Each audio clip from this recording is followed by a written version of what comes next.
Hello friend, Anas chemistry lecture के इस video lecture में आप सभी का स्वागत है। पिछले वीडियो लेक्चर में हमने आपको रासायनिक अभिक्रियाओं के प्रकार बताए थे। इस वीडियो लेक्चर में हम उपचयन और अपचयन अभिक्रियाओं पर बात करेंगे, यानी आपकी उपचयन और अपचयन अभिक्रियाएं कौन सी होती हैं। तो इस लेक्चर में हम बात करेंगे उपचयन, अपचयन या रेडॉक्स अभिक्रियाएं। तो कल मैंने आपको बताया था अपचयन अभिक्रियाओं के बारे में। अपचयन अभिक्रियाएं कौन सी होती हैं? अपचयन अभिक्रियाएं वह अभिक्रियाएं होती हैं जिनमें आपका ऑक्सीजन त्यागा जाता है। अपचयन अभिक्रियाएं कौन सी होती हैं? जिनमें आपको ऑक्सीजन त्यागा जाता है। और उपचयन कौन सी होती हैं? जिनमें ऑक्सीजन का आपका योग होता है। लेकिन आपने उपचयन और अपचयन दोनों अलग अलग पढ़ा था। इस वीडियो लेक्चर में हम उपचयन और अपचयन दोनों एक ही अभिक्रिया में देखेंगे, यानी उपचयन अपचयन अभिक्रियाएं कौन सी होती हैं। उपचयन अपचयन अभिक्रियाओं को हम रेडॉक्स अभिक्रिया भी कहते हैं। तो जैसे देखिए एक example, CuO plus H2 CuO plus H2 copper oxide अभिक्रिया किससे करता है? हाइड्रोजन से। और क्या बनाता है? Copper plus H2O। तो उपचयन अपचयन अभिक्रियाएं कौन सी होती हैं आपकी? उपचयन अपचयन अभिक्रियाएं वह अभिक्रियाएं होती हैं जिनमें उपचयन और अपचयन दोनों एक साथ होता है। और जिन अभिक्रियाओं में उपचयन और अपचयन दोनों एक साथ होता है उन अभिक्रियाओं को रेडॉक्स अभिक्रिया भी कहते हैं। पिछले लेक्चर में मैंने आपको बताया था उपचयन किसे कहते हैं? जहाँ ऑक्सीजन का योग हो या हाइड्रोजन त्यागा जाए। अपचयन किसे कहते हैं? जहाँ आपका उपचयन किसे कहते थे? ऑक्सीजन का जुड़ना। और अपचयन किसे कहते थे? ऑक्सीजन का निकलना। तो इस अभिक्रिया में देखें उपचयन अपचयन दोनों हो रहा है। देखिए यहाँ से ऑक्सीजन क्या हुआ है? अलग हुआ है। देखिए कॉपर के साथ ऑक्सीजन था, यहाँ पर आके आपने देखा ऑक्सीजन इसके साथ नहीं है। तो ऑक्सीजन, इसका मतलब क्या है? ऑक्सीजन हटा दिया गया, यानी ऑक्सीजन त्याग दिया गया। जहाँ से ऑक्सीजन हटता है या त्याग दिया जाता है उसे हम क्या कहते हैं?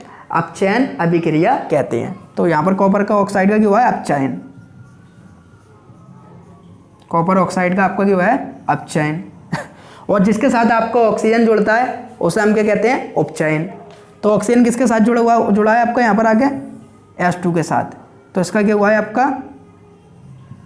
उपचयन। तो आपके समझ में आ गया होगा। तो देखो इसमें अपचयन भी हो रहा है, उपचयन भी हो रहा है। तो अपचयन उपचयन अभिक्रियाएं कौन सी होती हैं? वह रासायनिक अभिक्रियाएं जिनमें अपचयन और उपचयन दोनों एक साथ होता है उपचयन अपचयन अभिक्रियाएं कहलाती हैं। और इन अभिक्रियाओं को रेडॉक्स अभिक्रिया भी कहते हैं। जहाँ दूसरा एग्जाम्पल देखिए, जिंक ऑक्साइड अभिक्रिया करता है आपका कार्बन से। और क्या बनाता है? जिंक और कार्बन मोनोऑक्साइड। तो देखिए यहाँ पर जिंक के साथ ऑक्सीजन था, इधर जाके देखा हमने तो अब जिंक के साथ ऑक्सीजन नहीं है। तो इसका क्या हुआ है? अपचयन। क्या अपचयन? अपचयन किसे कहते हैं? ऑक्सीजन का हटना। तो उसमें से आपका ऑक्सीजन हट गया है, समझ में आ गया होगा आपके, यानी ऑक्सीजन अलग हट रहा है तो आपका अपचयन। और अगर आपका ऑक्सीजन जुड़ रहा है तो क्या है आपका? उपचयन। तो अपचयन क्या है आपका? ऑक्सीजन का हटना। और उपचयन क्या है आपका? ऑक्सीजन का जुड़ना। तो रेडॉक्स अभिक्रिया किसे कहते हैं? वह रासायनिक अभिक्रियाएं जिनमें उपचयन अपचयन दोनों अभिक्रियाएं साथ होती हैं, एक ही साथ होती हैं, उन्हें हम उपचयन अपचयन अभिक्रियाएं कहते हैं। तो ये आपके समझ में आ गया उपचयन अपचयन अभिक्रिया किसे कहते हैं? जिनमें आपका ऑक्सीजन अलग हो रहा हो और ऑक्सीजन जुड़ लिया भी हो, जिनमें आपका उपचयन भी हो रही हो और अपचयन भी हो रही हो, वो क्या कहलाती हैं? आपकी रेडॉक्स अभिक्रियाएं कहलाती हैं। अब आपका इम्पोर्टेंट टॉपिक एक है संचारण, यानी संचारण किसे कहते हैं। तो आपका हम टॉपिक को शुरू करते हैं, धातुओं का संचारण। तो आपका जो इम्पोर्टेंट टॉपिक है, बहुत महत्वपूर्ण है स्कूल में, धातुओं का संचारण। संचारण का मतलब होता है जंग लगना। तो हम देखते हैं लोहा तांबा आदि धातुओं में कभी कभी जंग लग जाती है। जैसे लोहे पे लाल भूरे रंग की परत चढ़ जाती है और वो झड़ने लगता है। तो ये कब होता है? जब आपकी जो अधिक क्रियाशील धातु होती है, जैसे लोहा तांबा, वो वायु के संपर्क में आ जाती हैं। जो वायु में जो नमी होती है, पानी होता है, उसके संपर्क में आ जाती हैं और क्या होने लगती हैं? उनकी जो ऊपर की सतह होती है नष्ट होने लगती है, यानी काई बनकर धीरे धीरे हटने लगती है। हमने देखा है लाल लाल भूरे रंग की परत चढ़ जाती है और लोहे की होने लगता है आपका बेकार होने लगता है। इसे हम क्या कहते हैं? संचारण कहते हैं। यानी आपकी जो धातुओं पर जंग लगती है और उससे उनकी ऊपर की सतह नष्ट होने लगती है, उसे हम क्या कहते हैं, संचारण कहते हैं। ये समझ में आ गया होगा आपके। अब देखिए, तो धातुओं का संचारण, जब कोई धातु अपने आसपास की वायु की नमी के संपर्क में, यानी कोई धातु है उसके आसपास क्या है, वायु है, वायु में नमी क्या, पानी है हल्का बहुत। तो जब कोई धातु अपने आसपास की वायु की नमी के संपर्क में आती है तब वो संचारित होती है। संचारित का मतलब नष्ट होने लगती है, धीरे धीरे क्या होने लगती है, खत्म होने लगती है। इस प्रक्रिया को संचारण कहते हैं। संचारण क्या होता है, जंग लगना, यानी कोई धातु है क्रिया से अधिक क्रियाशील है, लोहा है, तांबा है, उसमें धीरे धीरे वायु में जो नमी होती है, वायु की नमी के संपर्क में आ गई, उससे क्रिया कर ली, और उस पर क्या होती है, धीरे धीरे वायु की नमी के संपर्क में आकर धीरे धीरे नष्ट होने लगती है। यानी लोहे पर लाल भूरे रंग की परत चम जाती है, और तांबा होता है उस पर हरी हरी परत चढ़ जाती है। उसे हम क्या कहते हैं, संचारण कहते हैं। जैसे एग्जाम्पल, लोहे पर लाल भूरे रंग की परत चलना, यानी जब आपका लोहे होता है उस पर लाल भूरे रंग की परत चल जाती है, हम सबने देखा है, अगर झाड़ के देखते हैं हल्की हल्की दिखती भी है। और तांबे की सतह का हरा होना, यानी तांबा जो होता है उस पर जो जंग होता है उसका कलर कैसा होता है, हरा होता है। तो संचारण का मीन होता है, अर्थ होता है जंग का लगना। अब वो कोई सी भी धातु आपकी हो, तो लोहे पर लाल भूरे रंग की परत का चढ़ना, तांबे की सतह का हरा होना, तो धातुओं का संचारण क्या होता है, यानी धातुएं धीरे धीरे वायु के संपर्क में आकर नष्ट होने लगती हैं और ख़राब होने लगती हैं, वो क्या कहलाता है, आपका संचारण कहलाता है। और एग्जाम्पल क्या है, जैसे लोहे पर जंग लगना, यानी लोहे आपका धीरे धीरे क्या हो रहा है, नष्ट हो रहा है। अब बात करते हैं हम उपाय, यानी धातुओं पर हमारी धातुओं पर जंग लग गई, खराब होने लगी, अब उन्हें हम सही कैसे करें। तो उसको उपाय में आप लिखेंगे, धातु पर पॉलिश कर दी जाए। धातु पर क्या कर दिया जाए, तेल लगा दिया जाए, ग्रीस लगा दी जाए, या पेंट कर दिया जाए। धातु आपकी जब जंग लगने लगती है तो हम उस पर क्या करते हैं, कलर कर देते हैं, पेंट करते हैं, आप खुद करते होंगे। तो क्या होता है, उस पर पेंट कर दिया जाए, या किसी दूसरी धातु की परत चढ़ा दिया जाए। यानी आपकी लोहे अधिक क्रियाशील धातु है तो उस पर किसी कम क्रियाशील धातु की परत चढ़ी जाए। ये क्या है, उपाय, किससे, संचारण से बचने के। अब बात करते हैं विकृत गंधिता। तो यहाँ पर जो लफ्ज़ है विकृत का मान्य होता है बिक्रे कहते हैं बेचने वाली चीज़ें, और गंधिता माना बदबू का आना।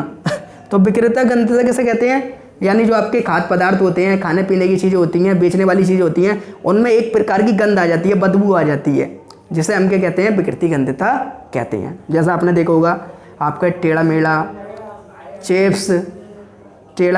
चिप्स पॉपकॉर्न पैकेट में जो पन्नी में आते हैं आदि आते हैं, तो जब तक उनके अंदर गैस भरी रहती है जब तक वो सही रहते हैं, और ज़्यादा दिन रखे रहें महीनों तक तो उनमें भखरान मारती है, बदबू मारती है, उसे ही हम क्या कहते हैं, विकृत गंधिता कहते हैं।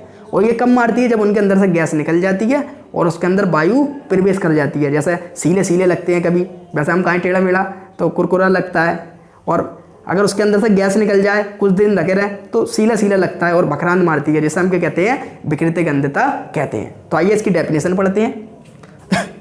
विकृति गंधिता, जब तेलीय खाद्य सामग्री, यानी जो तेल की बनी होती हैं, चिप्स टेढ़ा मेढ़ा जो भी आपके तेल के पदार्थ बने हुए हैं, जब तेलीय खाद्य सामग्री को लंबे समय तक रखा जाता है, यानी बहुत टाइम तक, महीने हो गए, 2 महीने हो गए रखे हुए हैं, तो उसकी गंध व स्वाद बदल जाता है। यानी रखे उसमें गंध आने लगती है, भखरान आने लगती है, बदबू आने लगती है, स्वाद बदल जाता है, इसे विकृति गंधिता कहते हैं। यानी आपकी कोई चीज़ है बहुत दिनों तक रखी हुई है, महीनों से रखी हुई है, और उसमें कई तरीके की बुरी बदबू आ रही है, उसे क्या कहते हैं, विकृति गंधिता कहते हैं।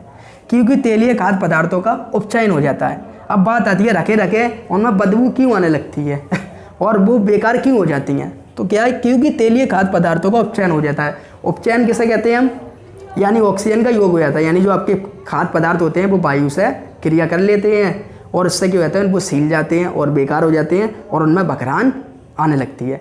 जब वो खराब हो रहे हैं किससे, वायु से क्रिया करके, तो उन्हें बचाने के लिए किससे दूर रखा जाएगा, वायु से।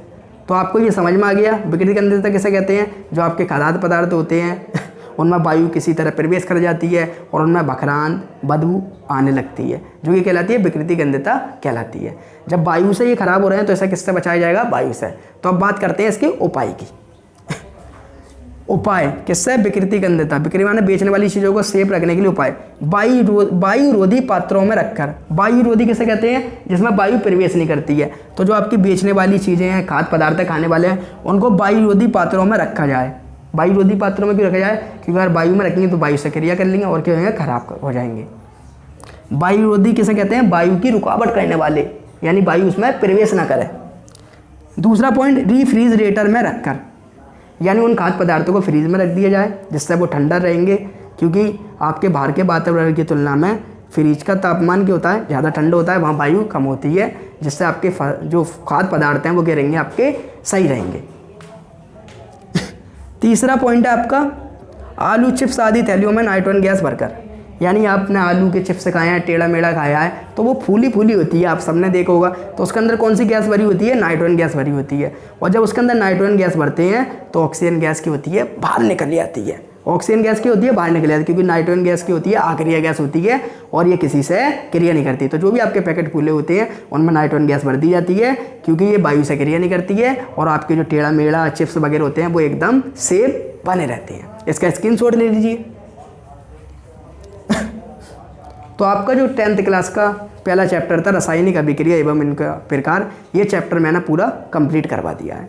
अगर ये वीडियो अच्छी लगी हो तो हमारे चैनल को सब्सक्राइब करें और वीडियो को लाइक करें और अपने दोस्तों को शेयर करना ना भूलें।